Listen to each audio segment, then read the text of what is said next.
바른미래당 제63차 원내 정책회의를 개회하겠습니다.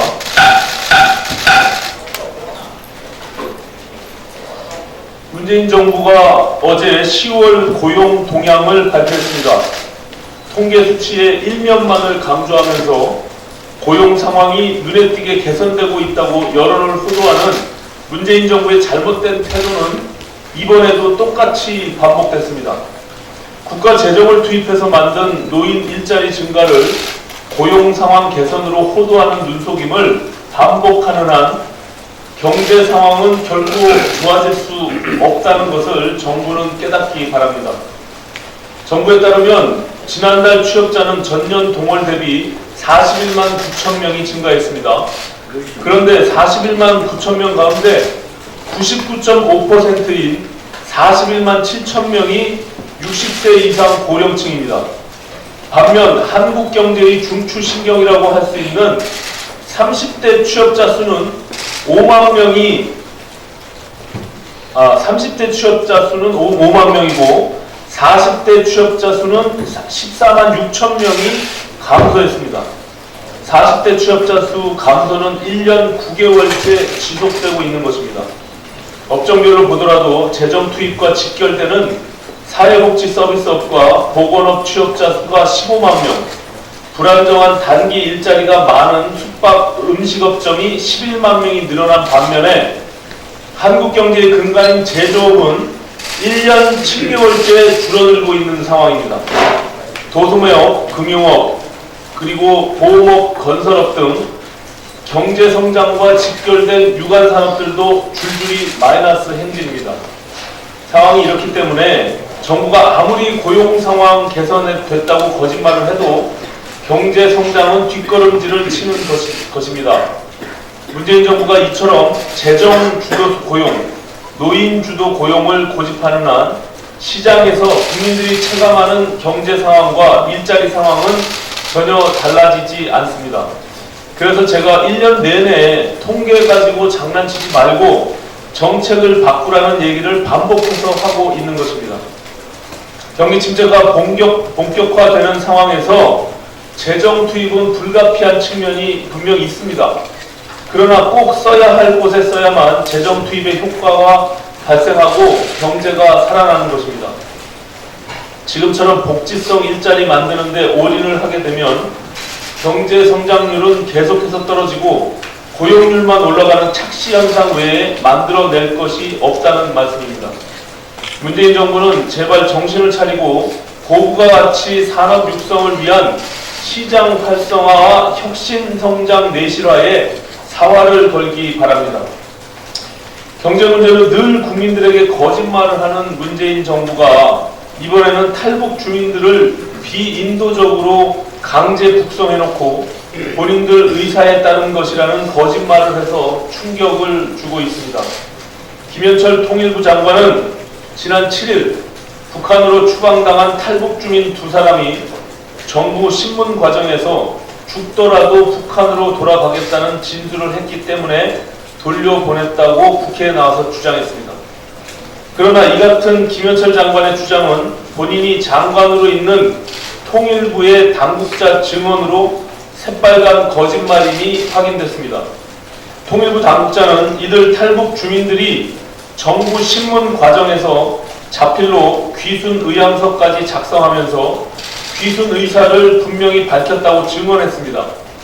죽더라도 북한으로 돌아가겠다는 발언은 북송을 해달라는 요청이 아니라 우리 측으로 넘어오기 전 북한에서 자신들의 행적을 진술하다가 나온 발언이라는 것입니다. 사실이 이렇다면 김현철 장관은 국회에서 위증을 한 것입니다. 북한이탈 주민보호법은 제8조와 9조에 살인 등 중대한 범죄자라 하더라도 북한이탈 주민 대책협의회의 심의를 거쳐서 보호 여부를 결정하도록 규정하고 있습니다. 문재인 정부와 김현철 장관은 바로 이 법률 조항을 정면으로 위반하고 거짓말로 국민을 속이면서 명백한 반인도적 행위를 저지른 것입니다. 문재인 정부와 김현철 장관은 이 사태에 대해 한 점 의혹도 없이 진실을 밝히기 바랍니다. 명백하게 귀순 의사를 밝힌 북한 주민들을 누가 언제 어떤 경로로 그리고 도대체 왜 북한으로 돌려보냈는지 밝혀야 할 것입니다. 화를 키우지 말고 진실을 분명히 밝힐 것을 촉구하는 바입니다. 네, 김삼아 의원입니다. 원내대표님께서 10월 고용동향과 관련해서 말씀하셨는데 저도 이어서 말씀을 드리겠습니다. 어제 통계청이 발표한 10월 고용동향 자료에 따르면은 작년 동기에 비해서 취업자가 41만 9천여 명이 늘어났고 실업률도 6년 만에 최저치를 기록했다고 합니다. 이에 대해서 홍남기 경제부총리는 고용시장의 뚜렷한 회복세가 10월 고용동향에 반영됐다고 어제 열린 경제활력대책회의에서 언급했습니다. 그러나 지난 10월 제조업에서만 8만 1,000명, 금융 및 보험업에서 5만 4천 명, 도소매업 6만 7천 명, 건설업에서 5만 1,000명이나 취업자 수가 감소했습니다. 민간 부문에서는 최악의 일자리 참사가 계속되고 있는 상황입니다. 특히 도소매업에서도 6만 7천여 명이 감소했다는 점을 주목해야 합니다. 이는 십수년간 고용시장에서 실업자들을 흡수하는 역할을 했던 자영업이 이제는 그마저도 힘들어졌다는 것을 의미합니다. 반면 정부가 만든 단기 공공일자리가 대부분인 60세 이상 취업자는 무려 41만 7천 명이나 늘어났습니다. 소득주도 성장의 실패로 민간 투자가 위축되고 민간의 일자리가 많이 사라졌는데도 근본적인 대책을 강구하기보다는 통계 수치 가리기에만 급급해온 문재인 정부의 실패가 고스란히 드러난 것입니다. 또한 30대 취업자 5만 명, 40대 취업자 14만 6천 명이 감소했습니다. 한 가정의 일자리가 줄어드는 상황에 대해서 정부는 심각하게 받아들여야 합니다. 수개월째 민간 부문의 일자리가 줄어들고 국민 혈세로 만들어지는 공공부문 일자리만 늘어나고 있는데 이는 결코 지속 가능하지가 않습니다. 문재인 정부는 지금 경제를 살리겠다고 내년도에 513조가 넘는 슈퍼 예산을 빚까지 내서 편성하겠다고 합니다. 문제만 있으면 돈으로 해결하겠다는 태도로는 어떤 문제도 해결할 수가 없습니다. 민간의 일자리를 확대하기 위한 근본적인 제도 개선으로 우리 기업들의 숨통을 틔우는 것이 해결책입니다. 이상입니다.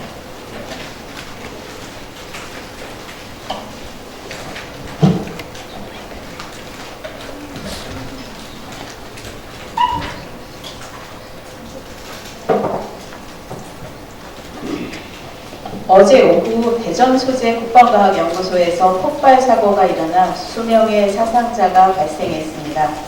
깊은 애도의 말씀을 전하고 다치신 분들은 하루빨리 쾌차하시길 바랍니다.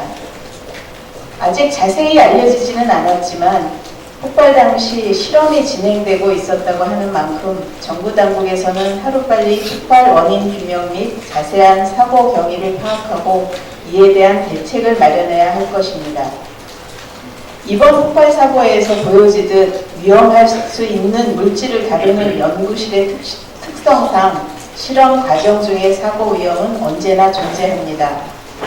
과학기술정보통신부에 따르면 최근 5년간 연구실에서 발생한 안전사고는 1318건에 달했으며 매해 사고 건수가 증가해서 지난해에는 처음으로 300건이 넘기도 했습니다.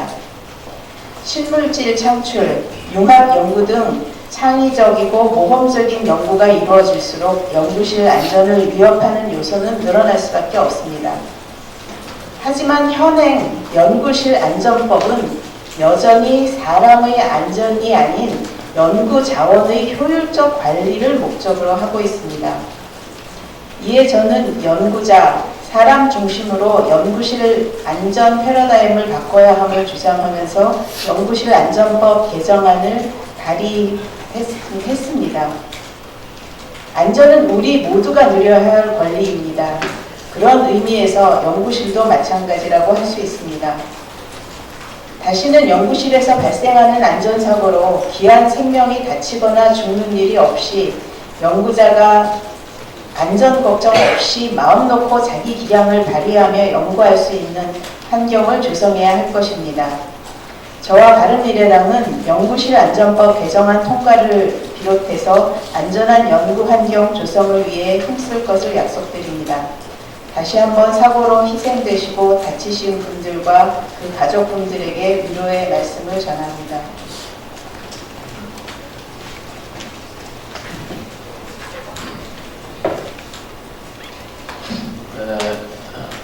우리 농업의 개도국지 포기가 한 지가 20일이 지나가고 있습니다. 우리 한농협 주체로 농민들이 한 10,000명씩 대모가 일어나고 있습니다. 농업의 그 보호의 마지막 빗장이 무너졌는데, 빗장이 열렸는데, 정부는 근본적인 대책이 없습니다.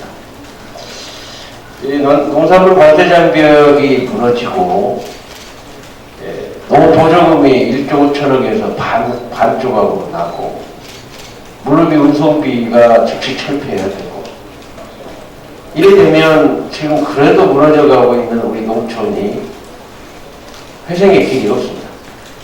그 단적인 예로 문재인 정부 들어와서 40살 이하 애기 울음소리가 나는 40살 이하 청년 농가가 9,200농가에 있는데 지금 3년이 지나서 1,600농가가 또 줄어들어가지고 현재는 7,600농가가 통계로 나오고 있습니다. 그런데 문재인 정부는 떼어질식으로 1,640살 이하 청년 정착농을 위한답시고 100만 원씩 공짜로 이렇게 1년에 1,200만 원 지원한답니다. 그래가지고 청년농이 농촌에 내려오면 얼마나 좋겠습니까? 농사라는 게 그렇게 돈 100만 원 줘갖고 되는 일입니까?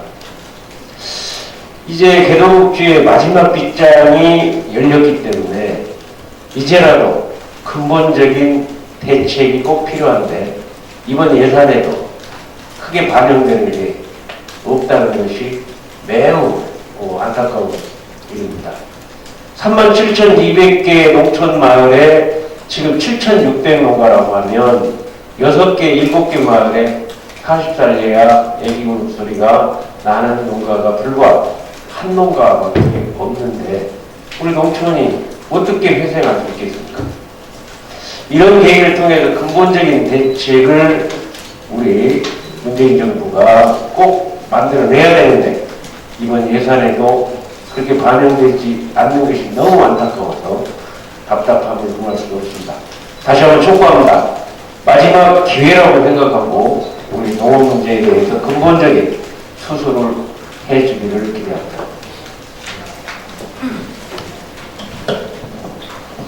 이동석 원내수석입니다. 민주당 표 모병제 대한민국을 불덩이로 몰고 간다에 대해서 한 말씀 드리겠습니다. 더불어민주당 총선용 공약으로 모병제를 들고 나왔습니다. 그 내용을 들여다보면 엉성하기 짝이 없습니다. 우리나라 특수성과 인구의 추이, 재정상은 1도 고민하지 않고 일단 즐거보자는 식입니다. 최근 한 여론조사에서 모병제 도입에 대한 찬반 여론조사를 시행했습니다. 결과를 성별로 분석하자 여성 모병제 반대가 더 높았고 젊은 층은 찬성이, 중장년층은 반대가 높았습니다. 즉 성별 간, 세대 간 의견이 매우 갈리고 있는 것입니다. 깊은 고민 없이 던진 총성령 헛공약 공약 때문에 이미 인터넷에는 남녀 갈등, 세대 갈등이 점화되고 있습니다. 민주당표 모병제는 국가 안보 측면에서 봤을 때 위험하기 짝이 없습니다. 안보는 급변하는 국제관계 속에서 우리 국민을 지키는 가장 중요한 화두입니다. 그런데 민주당의 공약은 우리나라가 처한 국제 정세에 대한 깊은 고민과 제대로 된 대안이 전혀 보이지 않습니다. 만일 민주당 방안대로 모병제가 시행된다고 가정한다면 우리나라의 방위력은 말 그대로 붕괴되고 말 것입니다. 민주당의 진심 어린 충고를 보냅니다. 모범제 공약을 두고 나올 것이라면 제대로 된 대안을 가지고 나오십시오. 그리고 제발 어설픈 포퓰리즘 때문에 국가를 벼락으로 몰고 가지 마십시오. 여당은 국가 안보를 위해서도 국민의 갈등을 막기 위해서라도 지르고보자는 식의 모범제 공약을 즉각 폐기 처분하는 것을 촉구합니다. 이상입니다. 네, 지금 현재 이 시각 전국에서 수능 시험이 실시되고 있습니다. 수험생 여러분들 모두 그동안 준비하신 실력 실수 없이 잘 성적 거두시길 바라겠고 저희 바른미래당도 끝까지 응원드리겠다는 말씀드립니다. 예, 고맙습니다. 이후 비공개로 전환하고 9시 30분에 저희 변혁회의를 이 자리에서 다시 공개하도록 하겠습니다. 고맙습니다.